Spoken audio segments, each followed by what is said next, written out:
Listo, entonces les voy a presentar mi pantalla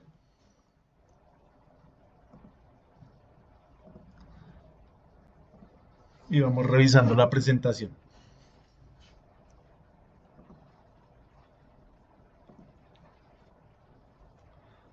¿Me confirma si están viendo ahí, por favor?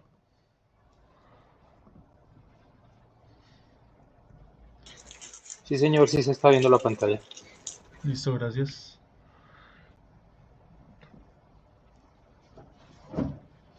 Bueno, como les decía, esta es una presentación que hicimos para la materia de instalaciones eléctricas cuando estaba estudiando en la universidad. Esta la hicimos con otros dos compañeros, entonces la vamos a aprovechar y la vamos a revisar acá.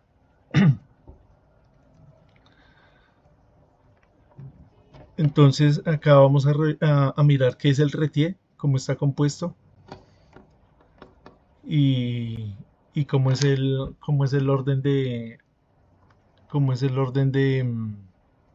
estructuración y cómo está diseñado con base en las normas internacionales, lo que habíamos hablado la vez pasada, en la clase pasada. Está basado en la norma NFPA 70 y en la NTC 2050. Bueno, entonces leyendo acá textualmente esto nos dice que es un documento técnico legal colombiano creado por el decreto 18039-2004 del Ministerio de Minas y Energía. Muestra los principales parámetros a tener en cuenta para una instalación eléctrica. Es de obligatorio cumplimiento y busca establecer medidas que garanticen la seguridad de las personas, la vida animal y la preservación del medio ambiente, previniendo, minimizando o eliminando los riesgos de origen eléctrico derivados de la generación, transmisión, transformación, distribución y uso final de la energía eléctrica.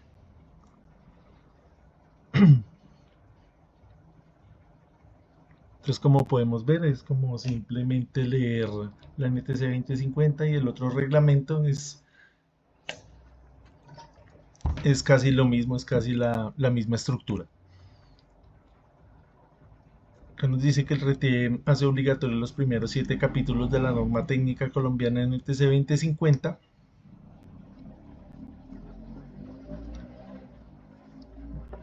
mediante el artículo 27.1, aplicación de normas técnicas. Entonces el primer capítulo está diseñado de tal manera que hay una parte que es de definiciones, como la NTC, y hay una parte que está dividido en artículos. Entonces el primer capítulo tiene unos artículos, acá los vamos a mirar de una manera muy general, no vamos a entrar en detalle porque en estas definiciones pues hay una información muy general, una información muy poco específica, entonces no podemos entrar en detalle en cada una de las definiciones. Entonces acá la aplicación del RETIE la utilizamos en toda instalación eléctrica que sea nueva, a todas aquellas instalaciones que vayamos a ampliar, a las remodelaciones, aquellas que tengan que ver con remodelaciones de generación, transmisión, transformación, distribución y utilización de la energía eléctrica. Para eso siempre utilizamos pues esta normativa. Acá en este primer capítulo nos muestran diferentes cuadros. Por ejemplo, nos muestran este cuadro de simbología y señalización, haciéndonos hincapié que su utilización es obligatoria y está contemplada en las normas unificadas IEC 60617 de la ANSI, de la CSA y de la IEEE. Entonces son la simbología que siempre debemos utilizar, bien sea para un diseño nuevo, un diseño en remodelación, no importando si es distribución de transmisión, siempre tenemos que utilizar esta nomenclatura. Entonces lo vamos a revisar acá con calma. Em, Cualquier pregunta que tengamos de algún símbolo que no reconozcamos, entonces vamos mirando. Este, por ejemplo, es de caja de empalme. Este es el símbolo de la tierra, de la corriente continua. Este es el símbolo de una central hidráulica en servicio. Este es de una central térmica. Acá me indica los conductores de fase. Esto lo utilizamos mucho cuando hacemos los diagramas unifilares. Se utiliza mucho esta simbología junto con esta de conductor neutro, de conductor puesta a tierra. Esta, por ejemplo, es de conmutador unipolar. Estos son los que nosotros llamamos switches o interruptores. Entonces, en el lenguaje técnico lo conocemos como contacto de corte, contacto con disparo automático, contacto sin disparo, contacto operado manualmente. Lo conocemos como descargador de sobretensiones. Lo conocemos como detector automático de incendio. Este es un DPS, el cual es un dispositivo de protección de sobretensiones. Este es el mismo DPS, pero tiene en su principio de funcionamiento pues un varistor.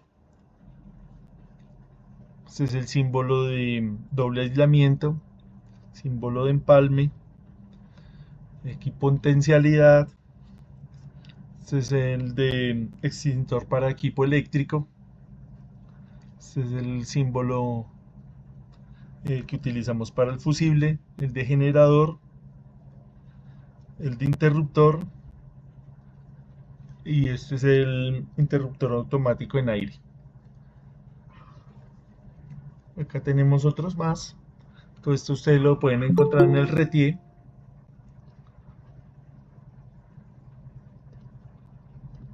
Yo les voy a compartir todos estos reglamentos para que ustedes los miren ya con más detenimiento, con más calma. Hay que tener en cuenta que manejar esta simbología pues no es si quiero o no quiero, o yo inventarme alguna que me parezca a mí más bonita o más diciente o más conveniente. Siempre tenemos que utilizar esta simbología. Es de primordial obligación. Entonces acá hay otros también muy conocidos como el de puesta a tierra. Acá en una tierra de protección, tierra aislada. Todos estos sí, yo creo que todos lo conocemos. Este, por ejemplo, el interruptor unipolar. Sí, Rafael.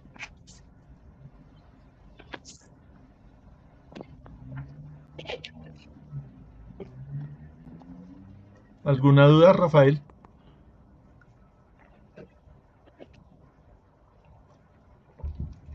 Creo que Rafael en este horario siempre está trabajando. Listo.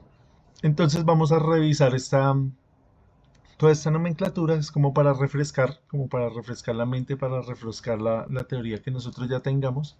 Entonces tener siempre estos manuales ahí a la mano por si surge alguna duda de cómo se utiliza. Acá el retiene, siguiendo el orden que lleva acá. Entonces, como les decía, él está separado por artículos. Entonces, en el artículo 6, él habla de, de simbología y señalización, y además habla de temas de seguridad, de señalización de seguridad. Entonces me devuelvo un poquito acá, mirando la estructura del RETI. Entonces, por ejemplo, en el capítulo 5, él habla de sistemas de unidades. Entonces no vamos a hacer mucho énfasis en esto ahorita, pero sí, pues para que lo tengamos ahí en la mano. Entonces yo les voy a compartir este material. El artículo 4 habla, por ejemplo, de las abreviaturas, de los acrónimos y de las siglas. Entonces, no vamos a hacer mucho énfasis en eso ahorita. Entonces nos saltamos acá al artículo 6 y en el artículo 6, esto me pareció un poquito más importante para que le pongamos eh, más atención, para que lo estudiemos un poquito más al detalle, que es la parte de la señalización, las señales de seguridad. Entonces acá leyendo textualmente un resumen que hicimos de este artículo, dice que las señales de seguridad que encuentran en las instalaciones eléctricas son para respetarlas. Su objetivo es transmitir mensajes. Los colores de las señales también tienen significados especiales. Entonces, como todos conocemos, en la parte eléctrica, en la parte electrónica, siempre tenemos que tener en cuenta la nomenclatura de los colores, bien sean en los cables, en las señalizaciones, en, en los componentes. Todo siempre tiene como su orden organizado con los colores. Entonces acá, por ejemplo, me está diciendo cómo tiene que ser la señal de peligro, de parada o de prohibición. Esa tiene que ser una señal con un fondo blanco y tiene que estar en rojo. Por ejemplo, las señales de riesgo, de advertencia o de peligro, de no peligro, tienen que ser en color amarillo y con un contraste negro. Las de seguridad o ausencia de peligro son en color verde con un fondo blanco, y las de obligación o información de color azul, también con fondo blanco. Entonces todas estas matrices, todas estas tablas las podemos encontrar bien sea en el RETIE que les va a pasar en el PDF, o si alguien tiene la versión impresa, si tiene el libro impreso. Entonces tenemos señales de peligro, prevención, obligación o prohibición, y, y las de peligro, las de alta tensión, peligro de muerte, que por ejemplo esa es una señal de información. Acá, siguiendo en la exploración del libro del RETIE, entonces en el mismo orden, por ejemplo, esto que les estaba mostrando, esto es de la parte 6.1.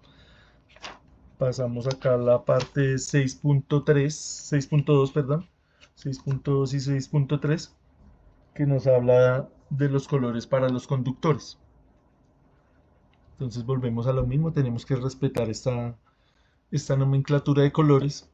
Uno a veces en la práctica no, cuando está revisando, cuando está diseñando una instalación eléctrica, pasa por alto este tipo de normas, y a veces uno se encuentra que no, que estas normas no son tenidas en cuenta al pie de la letra. Por ejemplo, en los colores en un sistema trifásico, uno a veces no encuentra que está, que están diseñados de acuerdo a esta tabla, por ejemplo. Entonces acá estamos viendo un sistema monofásico. Entonces él me especifica y me dice que es de una fase con dos hilos. Entonces tiene una fase y tiene un neutro. Entonces el color de la fase puede ser, me dice acá que puede ser cualquier color o negro. Y el neutro sí obligatoriamente puede ser, tiene que ser blanco. Acá volvemos a lo mismo.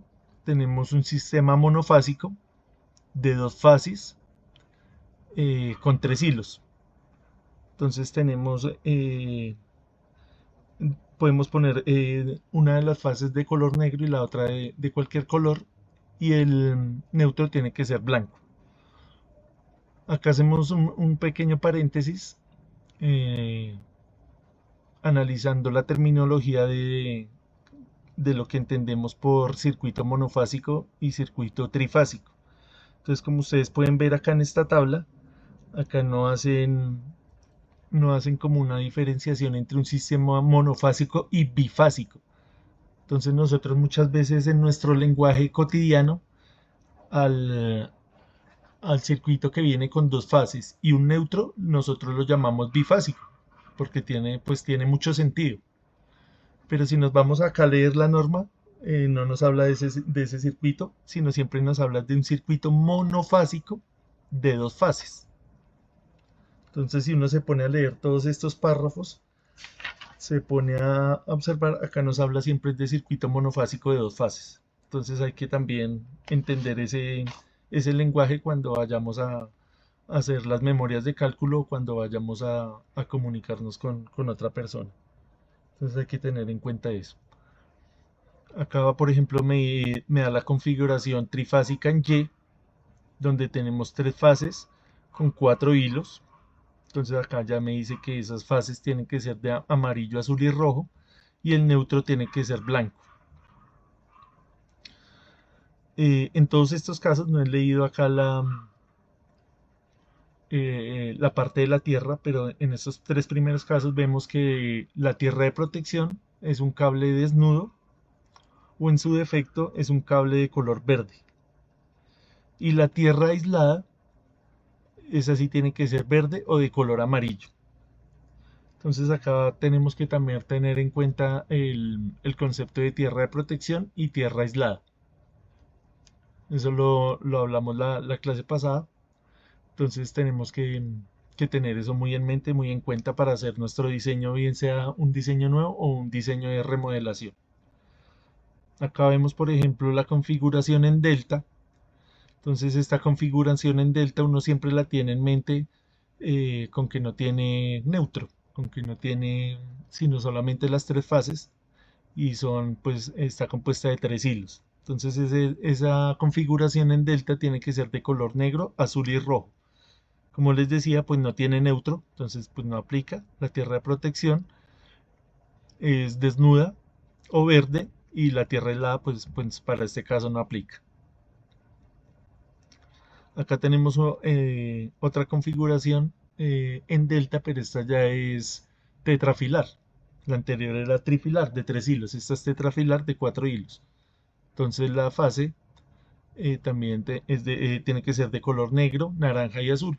El neutro es de color blanco.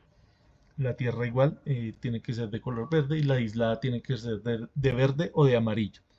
Entonces así podemos seguir leyendo estos sistemas mirando cuál es la tensión nominal para escoger el tipo de cable y el color del aislamiento. Entonces eso es importante tenerlo en cuenta, el tema de los colores. Acá esta tabla es para sistemas de corriente continua, entonces no vamos a hacer tanto énfasis en este. Entonces aquellos que necesiten hacer alguna instalación de continua, entonces acá también hay unas especificaciones técnicas para eso. Listo, continuando acá, avanzando a través del capítulo 1, acá llegamos a... ¿Sí, Julian? Profe, perdón, pregunta. Señor, Para un sistema regulado, ¿los colores seguirían normal?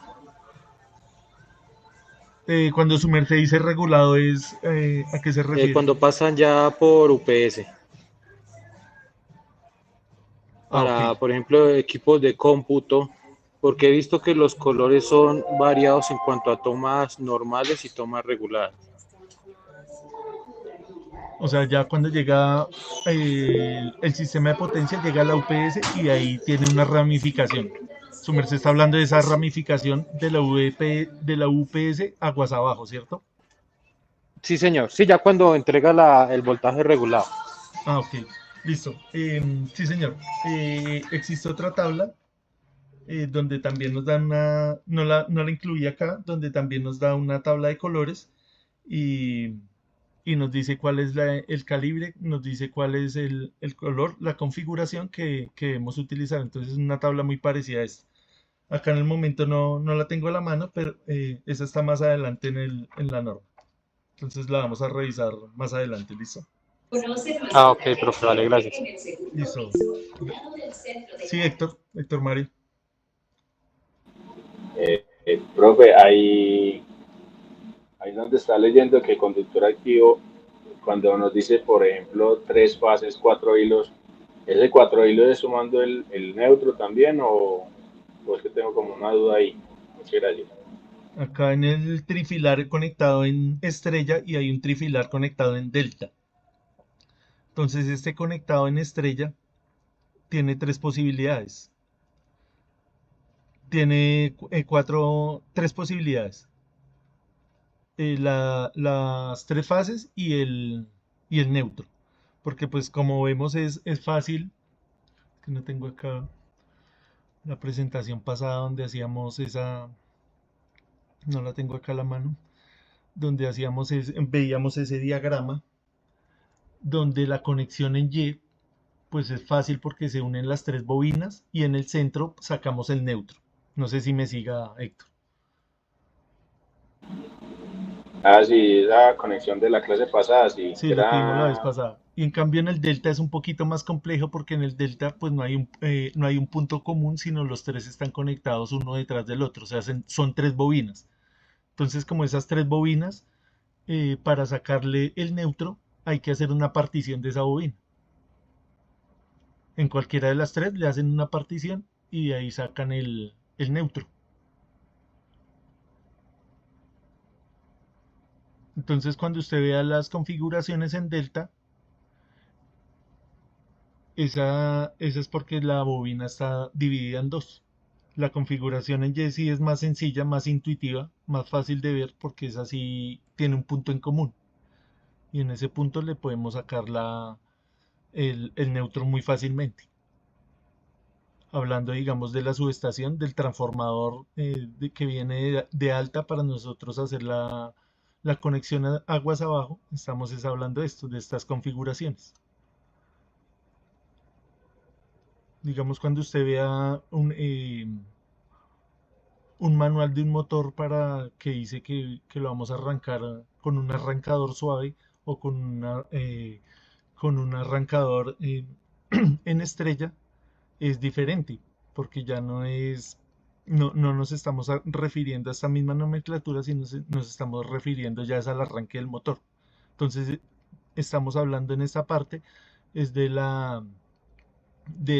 los cables que vienen de la subestación. No sé si quedó más claro, Héctor. Sí, profe, ya ahí ya la cogí, muchas gracias. Listo, hay que revisar lo que vimos en la presentación pasada y ahí está, ahí habíamos hablado de eso, habíamos explicado eso. Listo, entonces seguimos acá. Entonces les decía que cuando vamos revisando acá el RETIE, entonces acá ya llegamos al título 2 que nos habla de requisitos técnicos esenciales. Nos habla ya de análisis de riesgos de origen eléctrico. Entonces acá nos habla de la electropatología. Entonces, como les digo, esto pues lo estamos mirando así eh, de una manera muy general. Este criterio que yo tomé acá, estos puntos, los hago basados en mi experiencia. De pronto, si ustedes tienen se enfrentan a problemas diferentes, entonces acá también pueden mirar otras cosas. Digamos, alguien que trabaje con corriente directa, con fuentes de corriente directa, entonces acá podemos encontrar eh, mucha información. Entonces, como no es tan típico encontrar esta tecnología, entonces pues estoy tratando de escoger lo más relevante lo que yo vaya viendo acá. Entonces, una vez más, les voy a compartir este material y lo vamos a ir revisando para el proyecto que vamos a hacer. Entonces, decíamos que la electropatología estudia los efectos de corriente eléctrica potencialmente peligrosa que puede producir lesiones en el organismo, así como el tipo de accidentes que causa. Las consecuencias del paso de la corriente por el cuerpo humano pueden ocasionar desde una simple molestia hasta la muerte. Sin embargo, esta debe tenerse en cuenta. En general, la muerte no es súbita. Entonces, es difícil que una persona, pues, tiene que ya estar expuesta mucho, ya demasiado tiempo a una corriente eléctrica para que esta sea fatal instantáneamente. O sea, no es súbita. Entonces acá nos dice que el RETIE ha recopilado los siguientes conceptos básicos para que las personas tengan en cuenta. Entonces acá podemos ver algunos ejemplos donde no es muy común pues que nosotros vayamos a hacer este tipo de maniobras, de ir a tocar la fase y el neutro y pues que nos vaya a ocasionar algún daño. No es muy común ver este tipo de accidentes. Sin embargo, pues hay que tenerlo ahí en cuenta. No sé si alguien haya hecho este experimento en la casa con el de 110.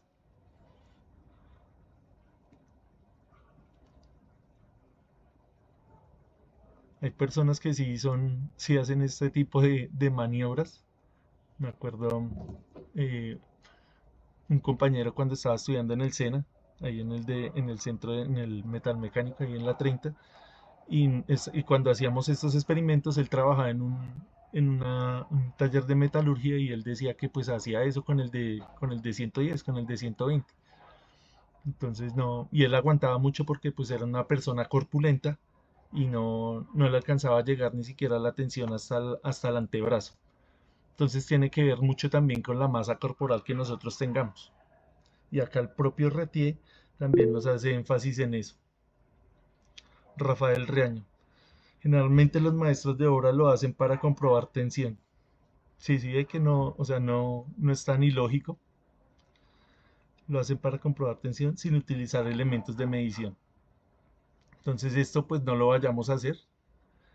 Son prácticas pues un poquito obsoletas, pero pues todavía se ven y hay gente que lo hace es como o sea, conociendo los riesgos lo hace, aún sabiendo qué le puede pasar, entonces no es tan grave, porque no puede ir a hacer lo mismo ya con una tensión mayor de 220 o 440, porque ya pues de pronto ahí sí va y le puede generar algún daño. Entonces tiene que ver mucho también con el estado físico que nosotros tengamos y con la corpulencia. Listo, continuamos acá. Acá vemos cómo hacemos contacto con alguna de las fases de manera ya pues involuntaria y pues nos podemos generar ahí una lesión. Acá más adelante nos habla de riesgos tipo A y tipo B, pues esto ya no, pues es un poquito más específico porque nos habla de personas que puedan tener algún tipo de marcapaso o algún tipo de elemento en el corazón, entonces estas personas pues tienen que tener muchísimo cuidado con ir a tener algún contacto eléctrico porque pues la lesión puede ser mayor. Y la de tipo B pues si es así si es sí es como más común porque es hacer contacto con la lavadora, con la plancha, con la estufa, con cualquier cosa que esté electrificada, eso sí ya pues a cualquiera nos puede pasar porque esos elementos están haciendo mal contacto, entonces es así, hay que tener mucho cuidado con eso.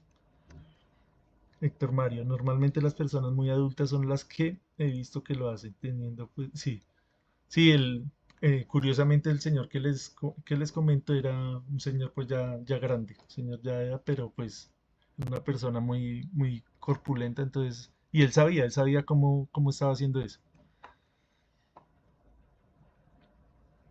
Acá nos habla de energía, entonces nosotros tenemos que tener claro qué es lo que nos está sucediendo a nosotros. Entonces, como veíamos acá, cuando nos pasa la tensión, acá estamos hablando de tensión. Si nosotros estamos acá con elementos, con botas dieléctricas, entonces podemos hacer esto de lo que estamos hablando para probar la tensión. Pero si ya pues nos quitamos los zapatos o esto está húmedo o no tenemos zapatos adecuados, pues esta maniobra pues se va a hacer más peligrosa porque pues ya la tensión, la corriente va a pasar es a través de nosotros buscando la tierra. Entonces eso tenemos que tenerlo claro de cómo funciona la parte de la conducción de la corriente por el cuerpo. Entonces acá no nos está hablando de corriente, sino nos está hablando es de energía. Entonces la energía es la que va a atravesar por el cuerpo, entonces acá tenemos es corriente al cuadrado por el tiempo. Entonces también es importante saber que la exposición prolongada pues nos va a hacer más daño si es una exposición de pronto más corta. Entonces acá tenemos sensación leve en los dedos, tendones en los pies, rigidez muscular suave con dedos, muñecas y codos, rigidez muscular en dedos, muñecas, codos y hombros, sensaciones en las piernas, rigidez muscular y dolor en brazos y piernas, rigidez muscular, dolor y ardor en brazos, hombros y piernas. Eso es lo que nosotros vamos a sentir cuando estamos expuestos a la energía eléctrica. Acá sí ya estamos hablando específicamente de corriente. Entonces todas estas tablas están ahí en el RETIE. Yo tomé algunas,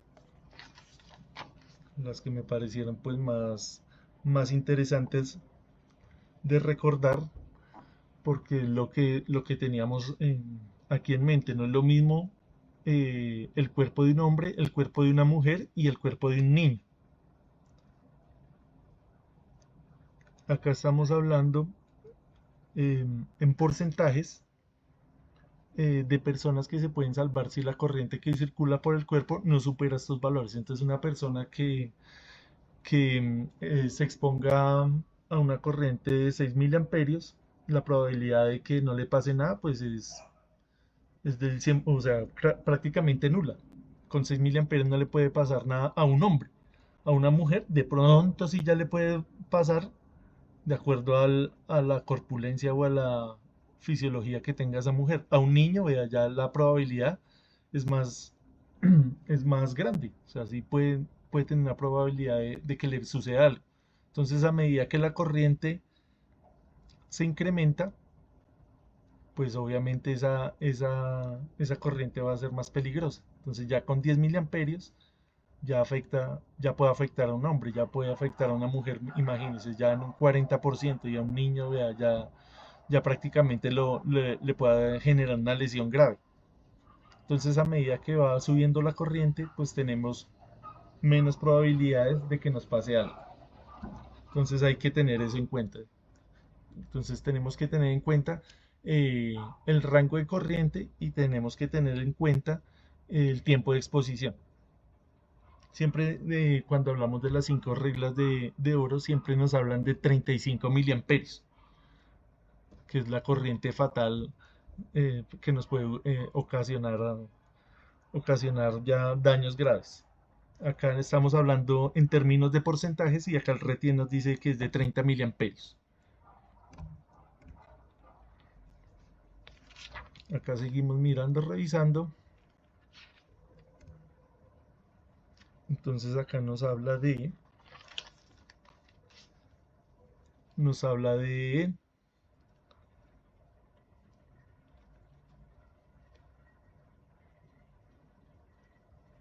esto es de la reacción. Sí, ya listo. Entonces, acá cuando tenemos una corriente de 1 miliamperio, pues tenemos una reacción diferente, muy diferente cuando estamos expuestos a una corriente de 10 miliamperios. Entonces, cuando esta corriente es de 1 miliamperio, tenemos una reacción a soltarnos. Cuando es de 10 miliamperios, hay una rigidez muscular o fibrilación.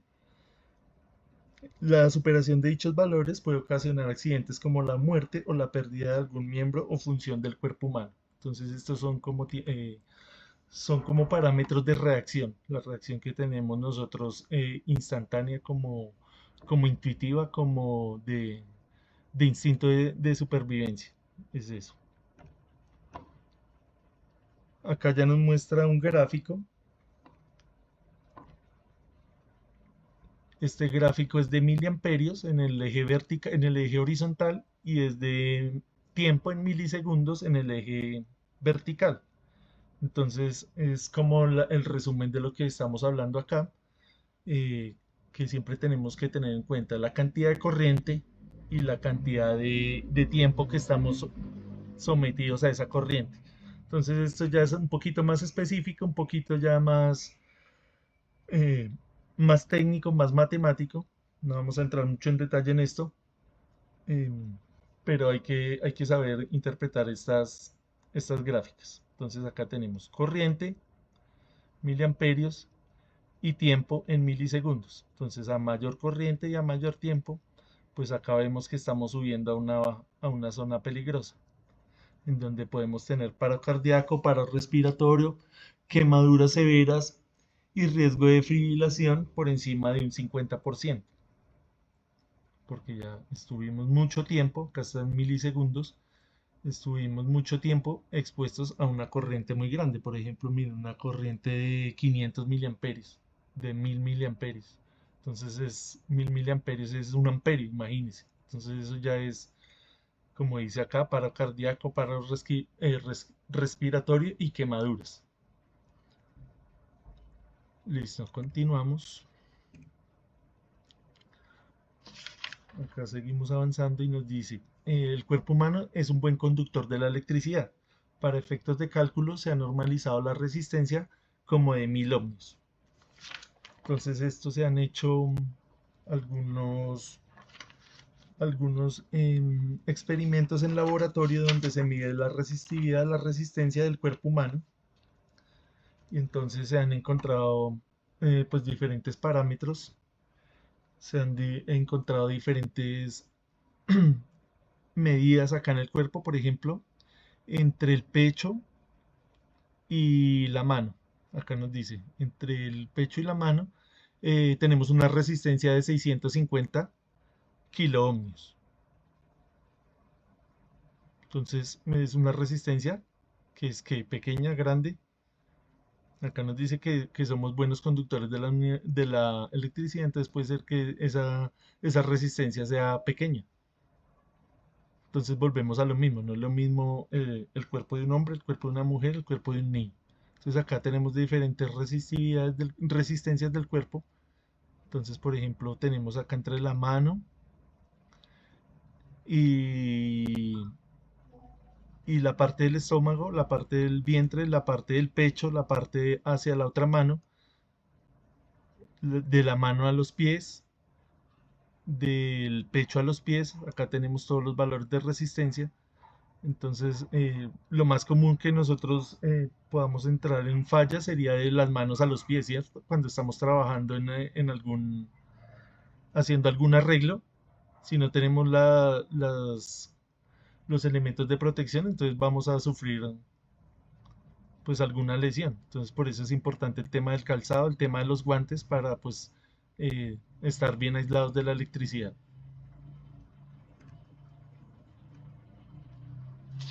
Acá tenemos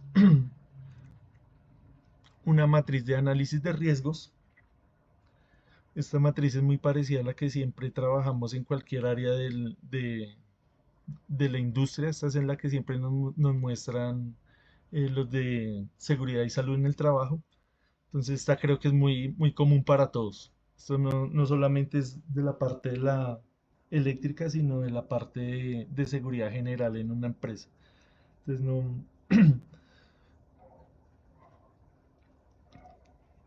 Entonces acá nos habla de no solamente de los daños en personas, sino también en daños económicos, daños ambientales y efectos en la imagen de las empresas. Creo que esta es muy conocida para todos. ¿Alguien no ha visto esta matriz? Creo que todos la conocemos. Listo, continuamos. Acá hay otra tabla en la cual nos habla de decisiones a tomar, nos habla de acciones para ejecutar. Entonces también, por ejemplo, acá podemos leer si tenemos alguna condición en el trabajo que conlleve o que implique un riesgo muy alto, pues tenemos que tomar la decisión de no hacer ese trabajo. O sea, es inadmisible trabajar en esas condiciones. Si el riesgo es alto, podemos minimizar, podemos buscar alternativas que presenten menor riesgo, demostrar cómo se van a controlar el riesgo, aislar con barreras o distancia, usar los elementos de protección personal y sacar un permiso de trabajo especial.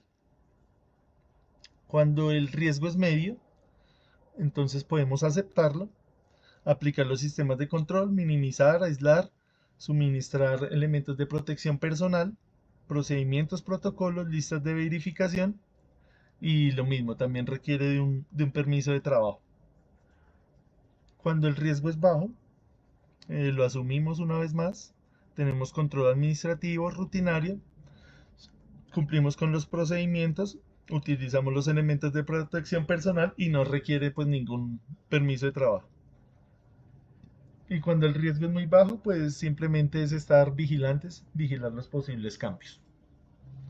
Entonces acá pues ya nos dice más enfáticamente qué es lo que debemos hacer, quién lo debe hacer. Entonces acá nos habla de que en esa parte tiene que ser el jefe, el supervisor. Cuando el riesgo es medio, pues ya una persona de menor jerarquía, un líder de trabajo. Y acá pues ya prácticamente pues se puede hacer ese trabajo sin supervisión. Entonces esto, como ustedes pueden ver, no se refiere únicamente a la parte eléctrica, sino a cualquier tipo de actividad que nosotros vayamos a hacer en cualquier actividad económica. Entonces hay que tener en cuenta mucho ese, esas tablas, tanto la matriz de riesgos como esta tabla de decisiones.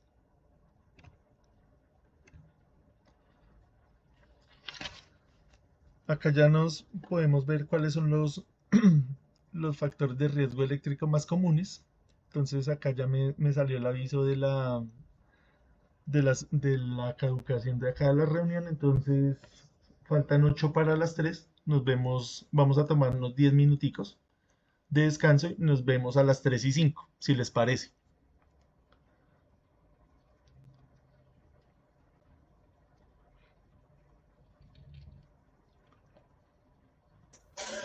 Sí, señora, a las 3. Listo, entonces voy a mandarles ahorita el link por el grupo de WhatsApp o se los envío por el correo. Listo, nos vemos entonces a las 3. Gracias Sí, señor. por la asistencia y por la atención. Y esto lo subo al canal que tengo en YouTube para que revisen cualquier duda que tengamos, cualquier inquietud. Entonces voy a seguir compartiendo pantalla y vamos a continuar donde dejamos.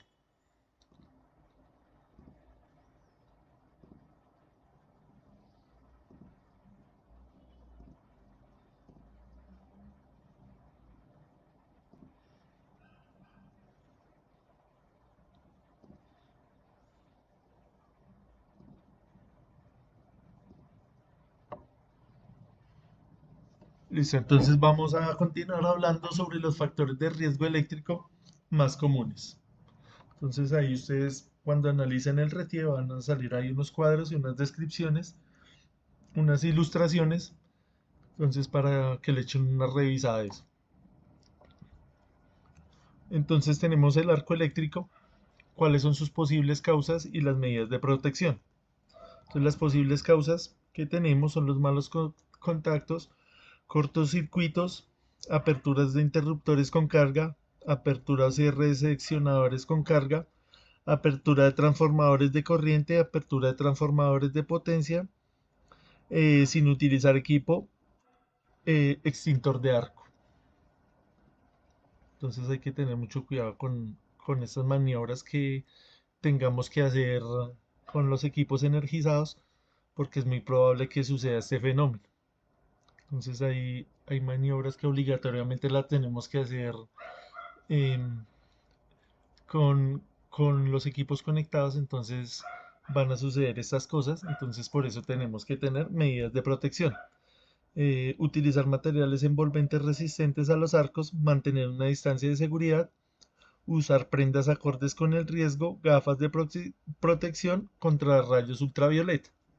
Entonces ese es como uno de los riesgos más comunes que nos encontramos día a día en las maniobras eléctricas.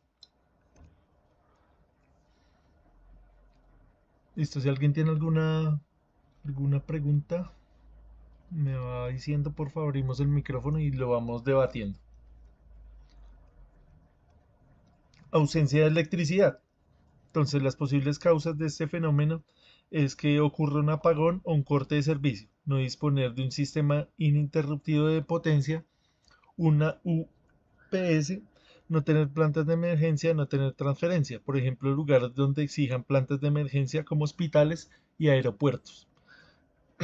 Entonces, en estos lugares se hace indispensable la utilización de estos elementos como la UPS o las plantas de emergencia, porque entonces pues podemos em,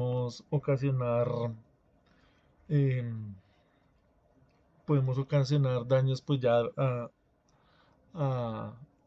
jugar con la vida humana, mejor dicho, atentar contra la vida humana por la deficiencia o por la ausencia de este tipo de equipos. Entonces acá hablamos de medidas de protección, entonces hablamos de disponer de sistemas ininterrumpidos de potencia y de plantas de emergencia con transferencia automática.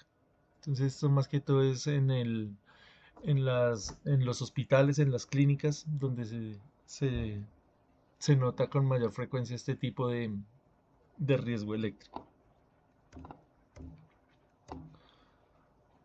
Acá para las personas que trabajan en las redes de distribución, en las redes de transmisión, entonces posibles causas, hablamos de la negligencia de técnicos o impericia de no técnicos, violación de las distancias mínimas de seguridad.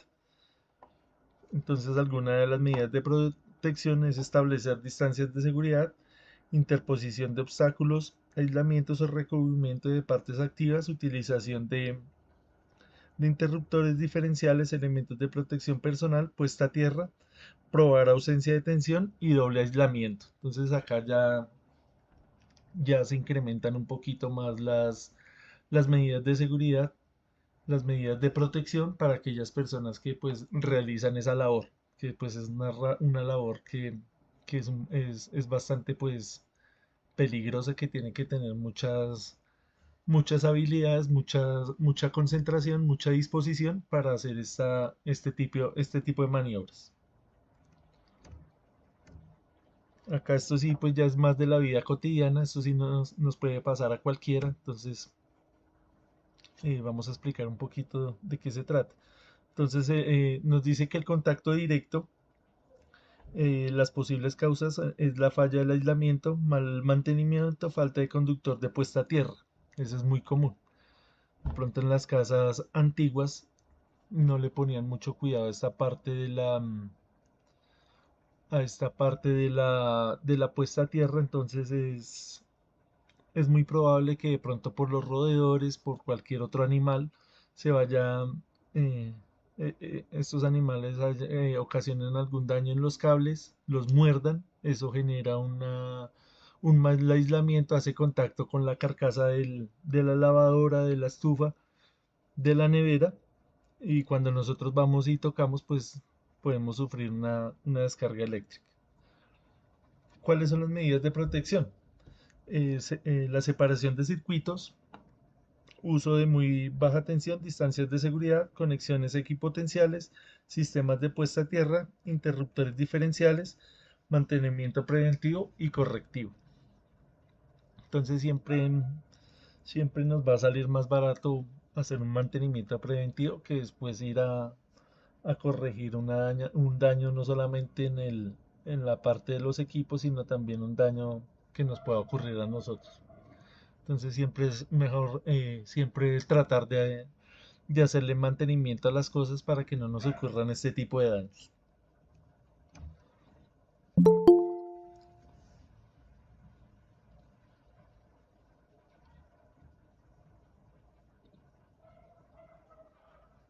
Listo, continuamos. Otra de las causas más comunes de los factores de riesgo es el cortocircuito. Entonces, posibles causas son las fallas de aislamiento, incompetencia de los técnicos, accidentes externos, vientos fuertes, humedades, equipos defectuosos. Entonces volvemos a lo mismo. Cuando tenemos equipos en mal estado que no le hemos hecho el mantenimiento preventivo, entonces nos podemos encontrar con este tipo de falla, el cortocircuito. Las medidas de protección es tener interruptores automáticos con dispositivos de disparo de máxima corriente o cortacircuitos de fusibles.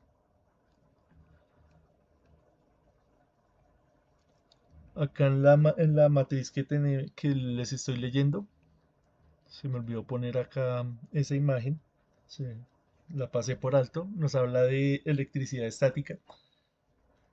Entonces la electricidad estática es la que nosotros la que nosotros generamos por rozamiento, de pronto cuando estamos en el servicio público que rozamos con muchas personas y tenemos contacto con algo metálico, entonces ahí podemos tener una posible, un posible descarga eléctrica. También una muy común es cuando vamos en el carro o en la moto y también por el tema del rozamiento con el aire, em, también se genera esa electricidad estática. Esta ya no es tan común porque pues la pintura que se utiliza hoy en día, esa pintura es antiestática, pero anteriormente habían algunos vehículos que tenían una pintura que no tenía esas características, entonces ocasionaban esa falla eléctrica. Continuando acá con la matriz que estamos viendo, tenemos el tema de la sobrecarga. Entonces nos habla de que se superan los límites nominales de los equipos o de los conductores, instalaciones que no cumplan las normas técnicas, conexiones flojas, armónicos y no controlar el factor de potencia. Entonces lo que regularmente vemos en las casas es que de pronto por un mal diseño o por una mala distribución de los circuitos, eh, hay necesidad de poner en una sola toma un multitoma, ponen una regleta y ponen exceden la capacidad de ese punto. Entonces, pues ahorita no se ve tanto eso porque los elementos que nosotros utilizamos hoy en día pues son de bajo consumo. Entonces ya tenemos el televisor LED, ya tenemos la licuadora eficiente, tenemos la nevera de bajo consumo, pero anteriormente se veía mucho este incidente porque teníamos el televisor el CRT que era de tubos de rayos catódicos, que era ese que tenía el cajón grande, que generaba mucho calor. Lo mismo el, la nevera, la licuadora, la lavadora no eran tan eficientes como las de hoy en día. Se conectaba eso al mismo punto y generaba daño en el conductor que iba por dentro de la instalación, el que va por dentro de la pared, y generaba ese tipo de inconvenientes. Entonces ese efecto ya pues casi no tenemos ese inconveniente por el avance de los elementos de los electrodomésticos que tenemos en la casa. Entonces acá nos cuenta que las medidas de protección es el uso de interruptores automáticos con relés de sobrecarga, interruptores automáticos, cortacircuitos, fusibles, dimensionamiento de cargas y equipos, compensación de energía reactiva con bancos de condensadores.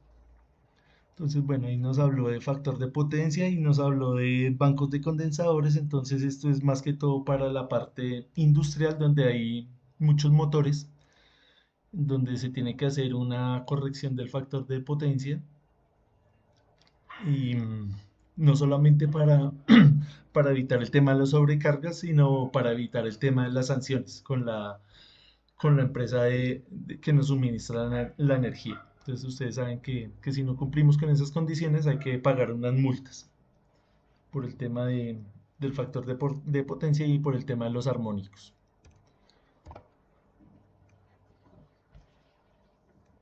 Acá una muy común acá en Colombia es el tema de los rayos.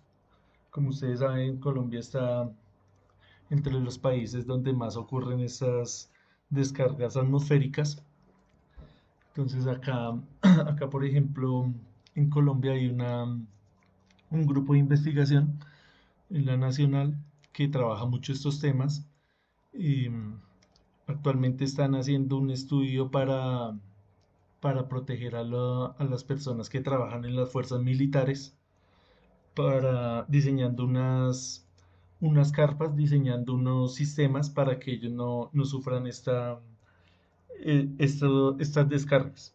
Porque pues mirando las estadísticas, eh, en Colombia, como les decía, es uno de los países donde este tipo de trabajos, este tipo de personas que está trabajando al aire libre, que está expuesto a estas tormentas, entonces la estadística es muy negativa. Entonces, por eso en algunas universidades se están desarrollando grupos de investigación para poder mitigar esta consecuencia.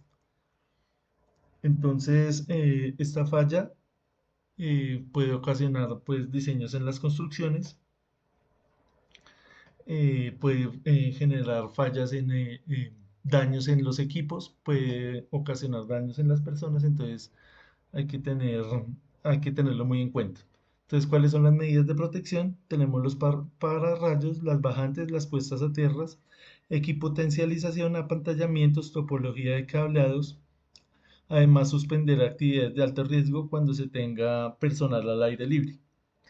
Entonces, lo que les contaba de los soldados, de las personas, de los policías que están al aire libre, entonces ellos no pueden suspender su actividad, o sea, no pueden ir a buscar un refugio, entonces están inventando unas carpas, unas cintelas, perdón, con un sistema de puesta a tierra, de pararrayo.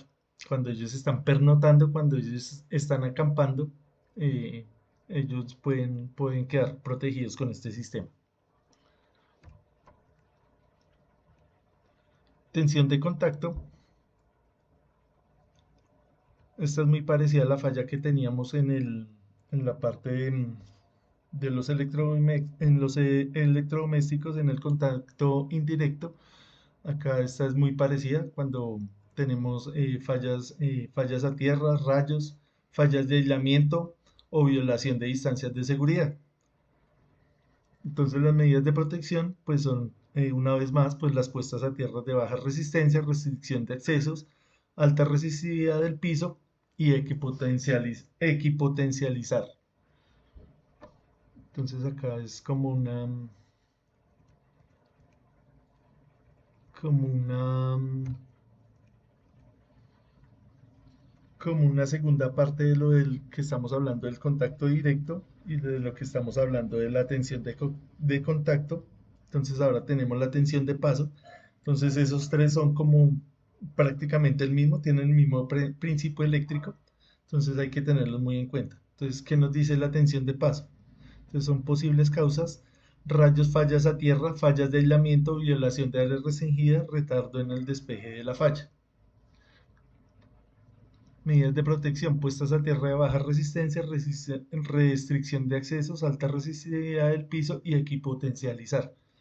Entonces acá hay un término que sería bueno también tenerlo claro, que es esto de equipotencializar. Entonces acá vemos que cuando hay una fuga o hay un rayo o hay una falla a tierra, entonces esta tierra está generando acá una diferencia de potencial. Hay una diferencia potencial que va haciendo, se va incrementando, se va incrementando, no, sino se va esparciendo a través de acá, de toda esta tierra. Entonces acá tenemos una tensión mayor, acá tenemos una tensión menor, porque el incremento es de acuerdo al cuadrado de la distancia. Entonces, por ejemplo, si acá tenemos cualquier número, digamos una tensión de 200 voltios acá en este punto, cuando viene el rayo así hacia tierra. Entonces, en un instante muy corto se genera una diferencia de potencial. Acá tenemos, por ejemplo, 200 voltios, acá ya tenemos 100 voltios, o digamos un poquito menos, digamos 150 voltios. Entonces hay una diferencia de potencial de 50 voltios. Entonces no es mucho, de pronto no nos va a afectar, pero si el impacto del rayo, la falla a tierra es un poquito más grande, entonces puede existir una diferencia de potencial acá por ejemplo, que ha pasado de 200, 300 o de miles de voltios. Entonces, cuando nosotros damos el paso, estamos cerrando el circuito y pues estamos teniendo acá, podemos sufrir un daño grave. Entonces, siempre que nosotros de pronto estemos en una tormenta eléctrica y no tengamos en el momento algún refugio cercano, entonces tener en cuenta que es mejor quedarnos quietos, tratar de pararnos en un solo pie o con los pies muy juntos para que no nos ocurran este tipo de sucesos.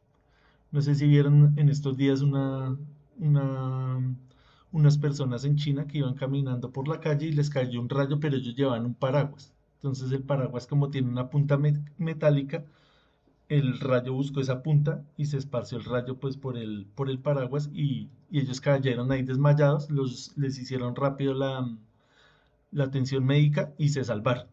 Donde ellos no hubieran llevado el paraguas, pues es otra hubiera sido la historia. Entonces cualquier detallito, cualquier cosa nos puede salvar la vida. Listo, continuamos acá.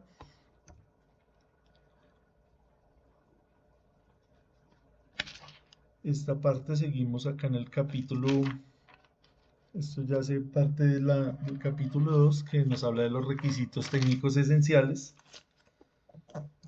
Acá en el retieno no le dice capítulo, sino le dice título 2. Entonces ahorita que yo les pase esto para que ustedes lo lean, le echen una ojeada.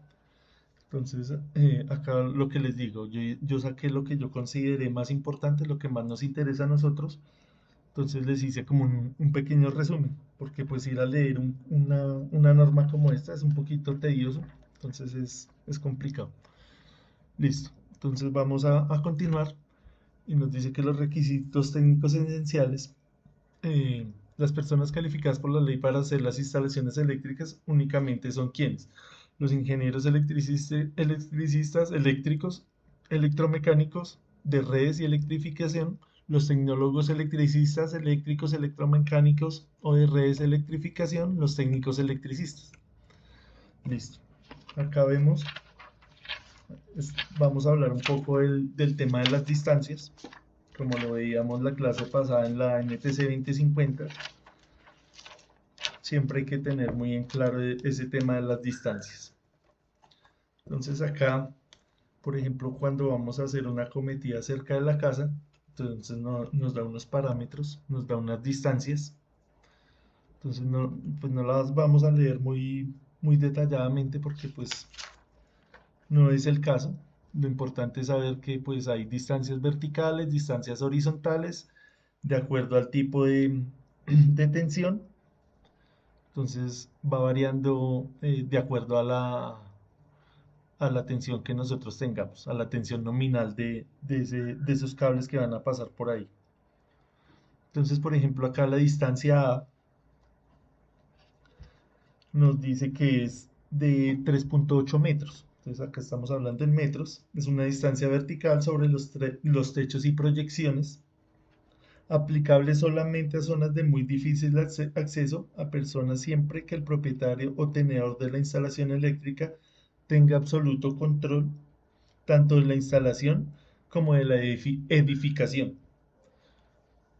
Entonces esto, pues a veces uno ve en algunos lugares, en algunos sitios que pues esto no se cumple. No sé si hayan visto en algunos barrios acá en Bogotá donde el poste pues está muy cerca acá de la casa y entonces esta línea que viene, la que supuestamente debería estar a 3.8 metros, está casi pegada al techo.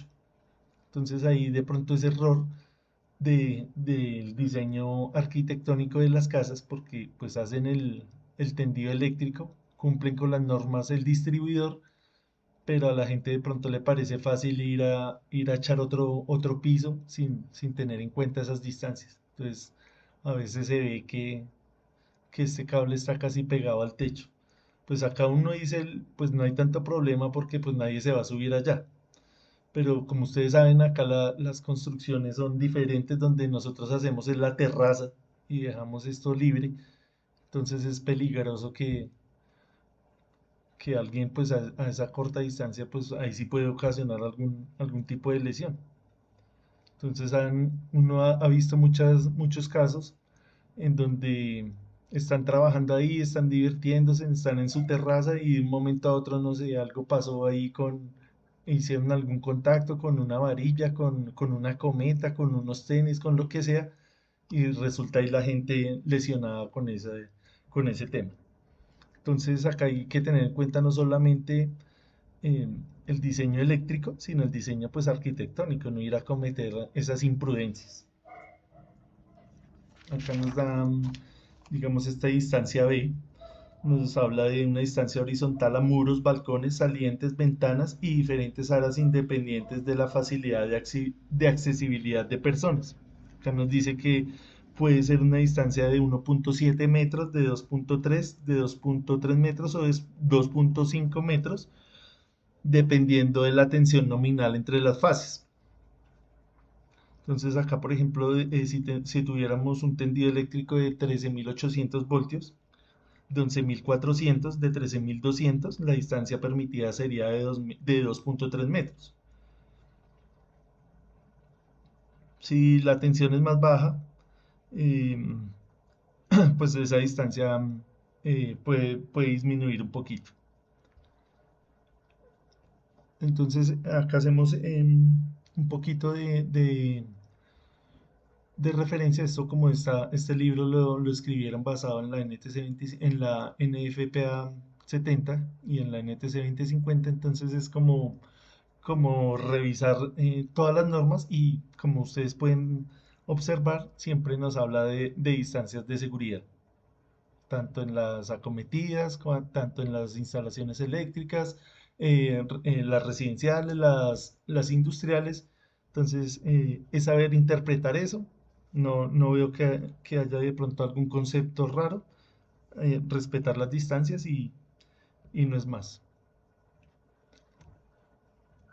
Acá lo mismo, nos habla ya la distancia entre los conductores y de la misma estructura. Entonces acá también teniendo en cuenta las distancias horizontales, acá ya la tenemos en centímetros, la clase de circuito y tensión entre los conductores considerados. Entonces acá, por ejemplo, un circuito alimentador de vías férreas. Entonces dice que de 0 a 750 voltios, un cable de calibre 4.0 AWG o mayor calibre. Entonces acá ya tenemos que tener en cuenta el calibre del cable y mirar a ver cuál es la distancia.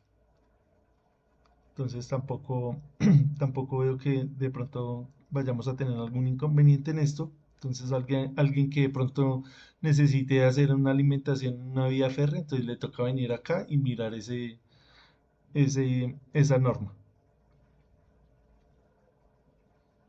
Listo, entonces continuamos. Acá nos habla ya de los campos electromagnéticos.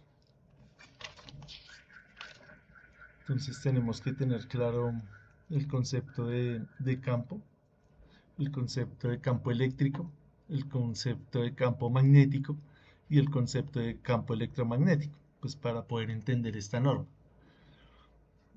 Entonces, como ustedes saben, las líneas de transmisión son unas líneas que son de alta tensión, pero son de baja corriente.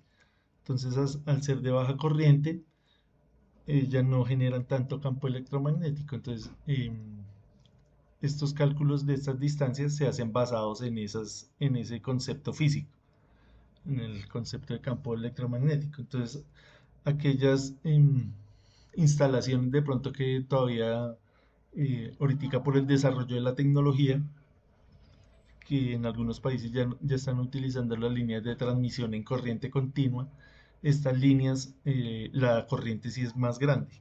Entonces ya esas distancias van a ser diferentes. Entonces depende también del tipo de circuito. Nosotros acá en Colombia, como estamos utilizando la AC, la que nosotros hemos priorizado, hemos tenido como nuestra principal fuente de alimentación. Entonces vamos a tener en cuenta más que todo eso, el funcionamiento del campo electromagnético de las líneas de corriente alterna. Entonces, acá nos habla de que este campo electromagnético tiene alguna incidencia en la salud humana y y en algún efecto de los equipos, ya sea industriales o domésticos que tengamos. Nos habla también de, al igual que la corriente, al igual que la tensión, el tiempo de sometimiento. Entonces, de pronto cuando a alguna persona le hayan hecho algún, algún tag en la cabeza o algún tag de estos que uno va y le hacen un estudio con estas cámaras que hacen estos procedimientos, entonces ahí nos estamos sometiendo a campos electromagnéticos, entonces por eso estos equipos de hospitalarios tienen en sus hojas de especificación que no puede superar tanto tiempo, porque pues eso es ya perjudicial para el cuerpo humano. ¿Cómo es que llama esto? Estas resonancias magnéticas, que es para hacer el estudio de los tejidos blandos del cuerpo. Entonces acá nos habla de, por ejemplo, intensidades de campo eléctrico de 10 kilovoltios por metro o densidad de flujo magnético de 0.5 militeslas. Entonces esto es un lenguaje que debemos manejar, unos conceptos que tenemos que tener claros, lo mismo que hablábamos de la tensión, de la corriente, de la resistencia. Entonces acá ya estamos hablando de otros parámetros, acá ya estamos hablando de campo eléctrico, de campo magnético, de campo electromagnético. Tenemos que saber que se mide en teslas, tenemos que saber que se mide en kilovoltiómetro. eh, Tenemos que tener esos conceptos muy en la mente, muy claros. Listo. Acá ya me adelanté y vamos a analizar los sistemas de puesta a tierra. Entonces los sistemas de puesta a tierra hay diferentes configuraciones. Entonces tenemos que tener claro que el RETIE nos obliga a tener en toda la instalación eléctrica un sistema de puesta a tierra. Entonces vamos a leer acá textualmente a ver qué nos dice. Dice que toda instalación eléctrica cubierta por el RETIE, excepto donde se indique lo contrario, debe disponer de un sistema de puesta a tierra que lleve a tierra las corrientes de falla o las descargas originadas por sobretensiones, por rayos o maniobras. Entonces acá tenemos el símbolo de la tierra. Acá por ejemplo nos dice que los tomacorrientes deben tener polo a tierra e instalarse de forma que la parte que conecta el neutro quede hacia arriba. Entonces acá ya nos podemos ir a una especificación ya más puntual, donde tenemos que entender cómo funciona este tipo de tomas y qué tipos de tomas hay para diferentes aplicaciones. Por ejemplo, hay algunas tomas de estas que son susceptibles a la humedad, entonces dejan de funcionar cuando el ambiente es muy húmedo. Entonces hay unas que pues están diseñadas para esos ambientes. Entonces acá en estas normas podemos ver el tipo de tomas que existen en el mercado y que el propio RT nos obliga a utilizar. Hay unas, por ejemplo, estas son las más utilizadas para los equipos que tienen la carcasa metálica. Entonces, por ejemplo, la lavadora, la, la nevera, la secadora, todos estos son equipos que están recubiertos con una carcasa metálica, entonces es obligatorio acá que tengan esta terminal de tierra. Hay unos equipos que no necesitan obligatoriamente utilizar estas tomas, como por ejemplo los equipos electrónicos. Los equipos electrónicos no todos tienen la carcasa metálica, entonces por norma se pueden dar de pronto se pueden permitir no tener la clavija de 3 puntas, sino una clavija normal de 2 puntas, la del neutro y la de la fase.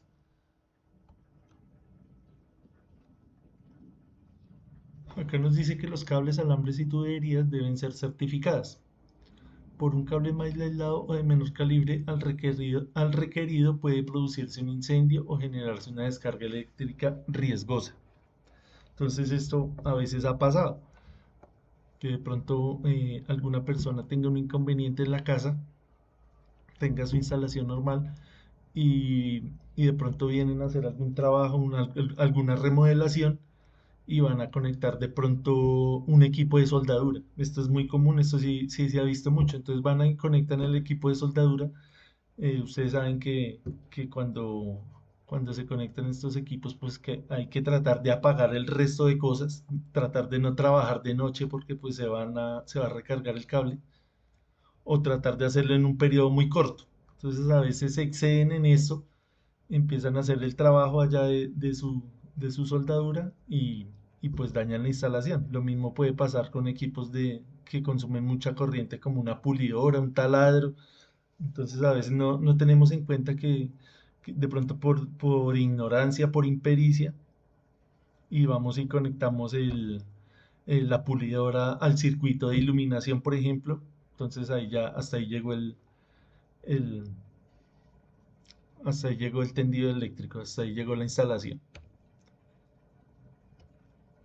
Acá, por ejemplo, nos habla de las cajas de conexión, donde se instalan las tomacorrientes, interruptores y rosetas, medidores y otros aparatos. Deben estar certificadas, no pueden ser de calibre menor a 0.9 milímetros. Entonces también esto tiene que tener una licencia, tiene que tener una certificación para nosotros poder utilizar este tipo de cajas.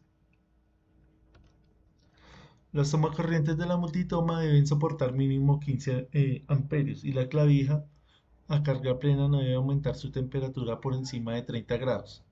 Cerciórese que el circuito donde se va a instalar tenga capacidad para soportar la corriente de todos los equipos conectados, lo que estábamos hablando. Uno no se cerciora, obviamente no lo hace de mala fe, sino pues es complicado entender estos principios, este lenguaje para una persona, pues una persona normal. Entonces, alguien se le ocurrió conectar su pulidora, su taladro, su equipo de soldadura y no tuvo en cuenta que la instalación pues tiene acá, mire, tiene unos parámetros, tiene unos valores nominales, tanto en corriente como en temperatura, y pues por eso ocurren este tipo de cosas. Obviamente pues a las personas como nosotros que estamos capacitados, que estamos estudiando, pues no nos puede pasar una cosa de estas. Acá nos habla, por ejemplo, de las centrales de generación, que también deben cumplir el reglamento técnico de instalaciones. Adicionalmente, las casas de máquinas deben cumplir la norma NTC 2050 en lo que le aplique. Entonces, esto, como pueden ver, es un reglamento muy amplio, pero en ese reglamento pues está todo, tanto lo interno, lo externo, lo industrial, lo no industrial, lo público, lo privado, todo está contemplado acá, todo lo que tenga que ver con la generación, distribución y con el uso final de la energía eléctrica.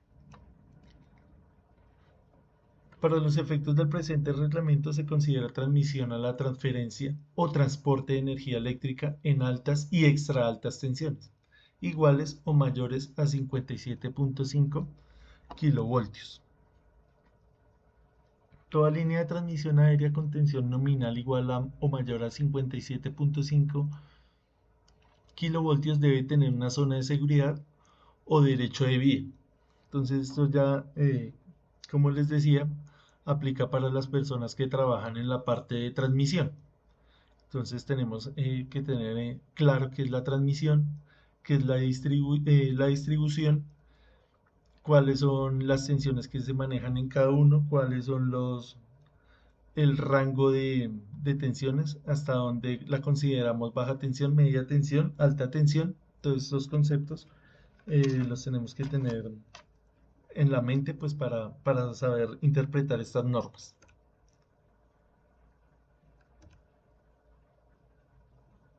Entonces acá me dice que se deben impedir la siembra o crecimiento natural de árboles o arbustos. Entonces acá estamos hablando de estas líneas que pasan así por zonas rurales. Entonces hay que tener en cuenta el crecimiento de los árboles y de los arbustos. Nos dice que no se debe construir dentro de la franja de servidumbre de las líneas de transmisión, ni mucho menos debajo de los cables. En los planes de ordenamiento territorial se debe respetar las limitaciones en el uso del suelo.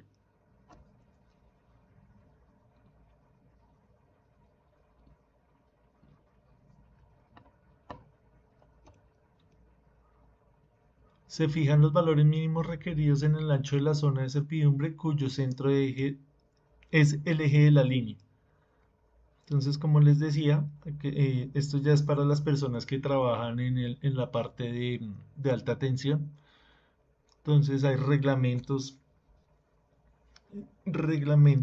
y distancias, como lo veíamos anteriormente de la casa. Acá ya estamos hablando de las torres. Entonces acá hay postes, torres, nos dice la tensión. Entonces acá estamos hablando ya de tensiones, mire, de 500 kilovoltios. Esta creo que es la más alta que hay acá en Colombia, la de 500 kilovoltios. Hay algunas en Europa que superan ese valor, tanto en corriente alterna como en corriente continua. Acá tenemos las de 220, de dos circuitos. Entonces acá, esa que ustedes ven que van 6 cables, esa es la que ya llamamos de dos circuitos, que van las líneas de la de puesta a tierra, y la otra, o sea, una fase son dos cables, a eso me refiero. O sea, digamos, acaba un cable, acaba el otro cable, esa es solo una fase, ahí no hay diferencia de potencial. Eso es lo que quiere decir acá cuando dice dos circuitos. Cuando es un solo circuito, pues es una sola fase por cada cable. Entonces tenemos que saber también interpretar toda esta nomenclatura. Acá tenemos las tensiones de 110, 115 y acá tenemos las distancias, el ancho mínimo. Entonces a medida que la tensión decrece, entonces también decrece la distancia por el tema del arco eléctrico.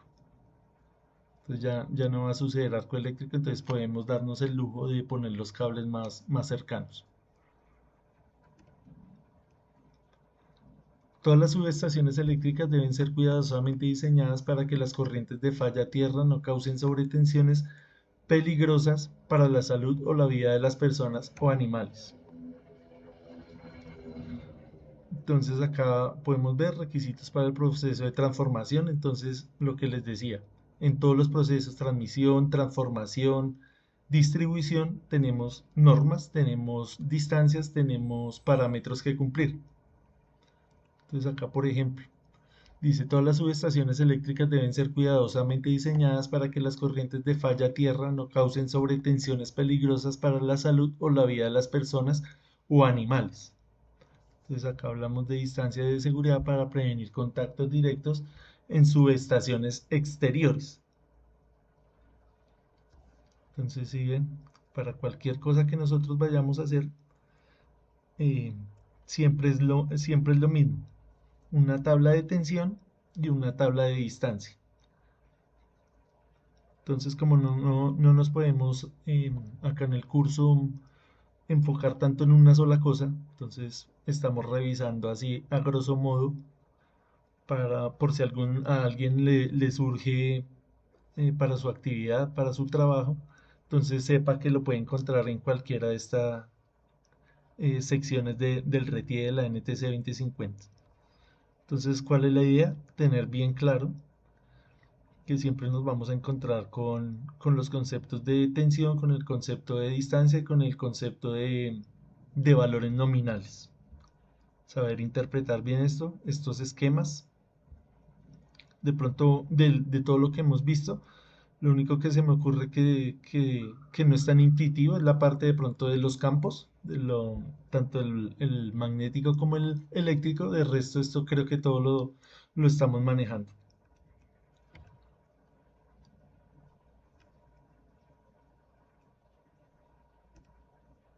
Acá, por ejemplo, hacen una distinción y nos dice que se considera instalación eléctrica de distribución a todos los aparatos y circuitos asociados al transporte y transformación de la energía eléctrica con tensiones nominales entre 110 voltios y 57.5 kilovoltios.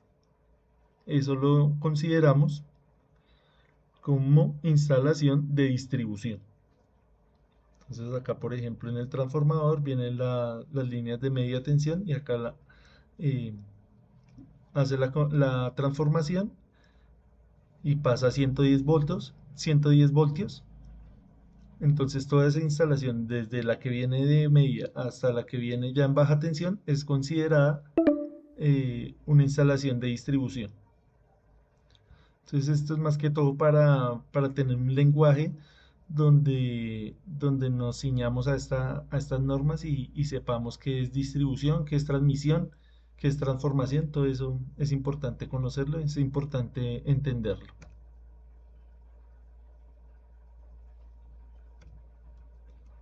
Acá nos dan otra tabla ya de lugares cerrados, ya de temas de seguridad. Entonces vamos a leer esta última parte. Ya la reunión va a caducar, entonces en 2 minutos terminamos. Voy a leer esta última diapositiva, les voy a compartir este documento, les voy a compartir ahorita el RETIER, el NFPA 70 y la NTC 2050. No me había quedado tiempo de subirles esto, entonces para que ustedes lo analicen. Cualquier duda que tengamos la socialicemos por el grupo y, y entre hoy y mañana les voy a subir una actividad para que la trabajemos para el fin de semana relacionado con este tema. Listo, entonces vamos a leer esta parte. Dice: antes de entrar a sitios cerrados debe airearse el lugar.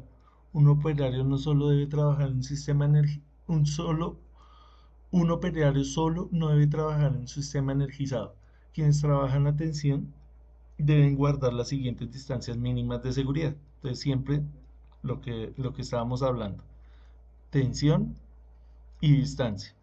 Acá en esta diapositiva sí tenemos que destacar algo muy importante, que es esta parte de acá. Esto sí no lo podemos olvidar, no lo podemos...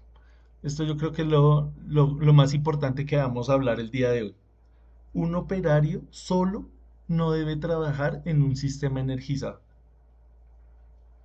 Ni ninguno de nosotros en la casa que estemos solos y digan: no, yo voy a ir a arreglar voy a ir a limpiar la caja de los tacos, como decimos vulgarmente, como decimos cotidianamente. Siempre tenemos que, así sea el trabajo más pequeño, el trabajo más fácil que veamos, que tenga que ver con la electricidad, siempre tenemos que tener a alguien al lado, alguien que nos pueda socorrer, alguien que nos pueda ayudar, alguien que nos pueda auxiliar ante cualquier eventualidad. Un ejemplo, por ejemplo, estamos trabajando ahí en la caja de breakers y hacemos un mal contacto con un destornillador, un atornillador, y nos quedamos por unos segundos ahí pegados al circuito. Entonces vamos a necesitar a alguien que nos pegue el empujón, que nos pegue, que nos separe de ahí, de alguna forma, con una patada, como sea, pero que nos quite ahí del contacto. O de pronto si sufrimos un desmayo, si sufrimos alguna cosa, que nos auxilie ahí en el momento. Y eso estamos hablando de pronto de situaciones cotidianas en la casa, pero pues han pasado. Entonces, muchísimo menos aquellas personas que ya trabajen profesionalmente en esto, que se suben a un poste a hacer algún trabajo en un transformador, que se vaya a ir a subir allá solo. O sea, eso es inadmisible. Entonces, quiero que esta parte quede muy clara para todos. Entonces, lo que les digo, ya nos despedimos, nos vemos el sábado. Vamos a continuar así revisando a grosso modo las normas. Les voy a dejar un trabajo y cualquier duda, entonces ustedes me comentan. No sé si tienen alguna duda acerca del contenido que vimos hoy o alguna duda acerca del desarrollo del curso. Si tienen alguna duda, pues me abren el micrófono y los escucho.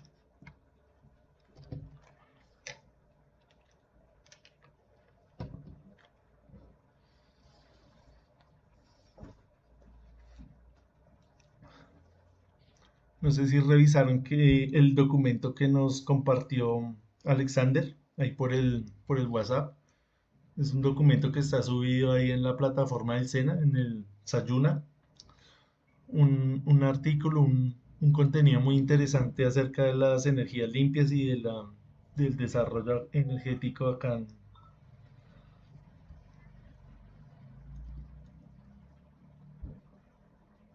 Listo, entonces cualquier duda que tengamos, eh, las vamos aclarando ahí por el WhatsApp. ¿Listo? Entonces cualquier duda del trabajo, del desarrollo del curso o del contenido.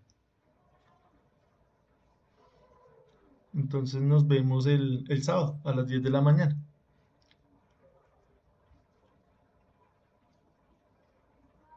No va a ser en la mañana y él tiene que ser en la noche. ¿Listo, señor? Listo, Así es. Julián, O si gracias va a por la decir el que voy a participación y cambiar el logo de Maralcha, lo quiero por la en rojo. asistencia.